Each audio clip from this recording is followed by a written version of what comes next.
Hi, I'm Ashwini. In this video, I'm going to show you a fantastic chess game of Max Euwe where he ended the game with a brilliant queen sack.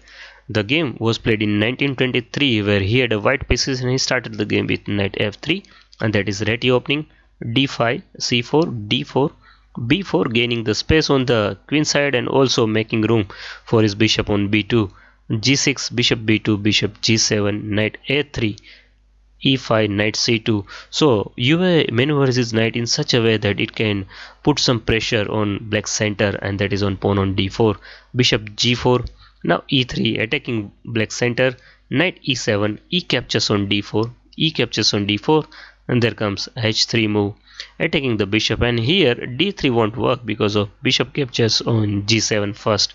So bishop captures on f3 was played, queen captures on f3, and still d3 won't work because of the same reason. Here c6 was played and Euwe played this h4. So why this h4 move? Friends, this is called a fianchetto pawn formation, where standard way to attack is to open up the h file with this h4 and h5 pawn storm, and here black should play this h5 stopping this white's h5, but in our game after h4 actually black castle on the short side, there comes h5, rook e8. So black is threatening some discovery with this rook and knight. So here you just castle long and black played a file, and black is counting on his counter play along this a file, but there comes h captures on g6. And friends, pause the video here and find the relatively best move for black. Ready?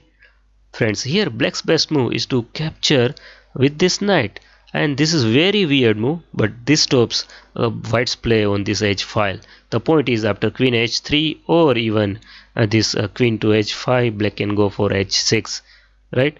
But h captures on g6 and black took the pawn with his h file.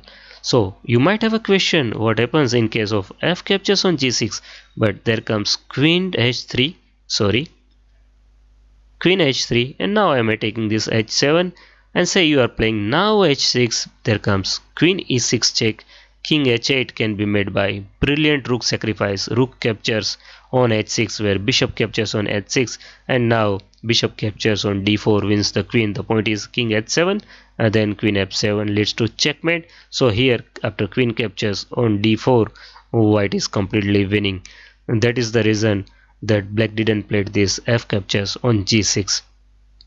But in our game after h captures g6, h captures on g6 was played, queen h3.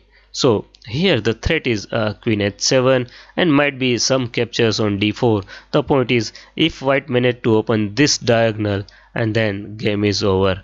Here best move for black is to play this king to f8, making some room for his king on e7 by playing a knight to g8 at proper moment. But here he just played a captures on b4, and he is very much confident that his counterplay on the a file is sufficient against white's play on the h file. But friends, that is his illusion. Here it's a white to move and win. So pause the video here and find the winning move. Ready? Here white played knight captures on d4, and it looks like it is a piece sacrifice because now black is attacking with the two pieces on this knight. So of course you cannot capture with the queen, otherwise you will lose the queen. So black played this bishop captures on d4, and that is the last mistake of the game. Here black should play this king f8, but then also white can win the game with queen h7. And friends, please pause the video here and find white's threat. It is really instructive. Ready? Say black is completely oblivious and playing this rook captures on a2, but there comes queen captures on g7, brilliant queen sacrifice, king captures on g7, and now knight e6, double check. So you can capture the bishop, but you can't because knight is giving check. You can capture the knight, but then comes bishop check. So king g8 only move. There comes rook h8, checkmate. So that is the reason after queen h7 actually white is having a strong initiative. But in our game what happens, friends? Here black just took this knight off. He played bishop captures on d4, and now pause the video here and find checkmate in 2. Ready? There comes inevitable this queen h8 check, a brilliant queen move, and after bishop captures on h8, rook captures on h8 is checkmate. So friends, how is the video and the game? Thanks for watching. Bye bye.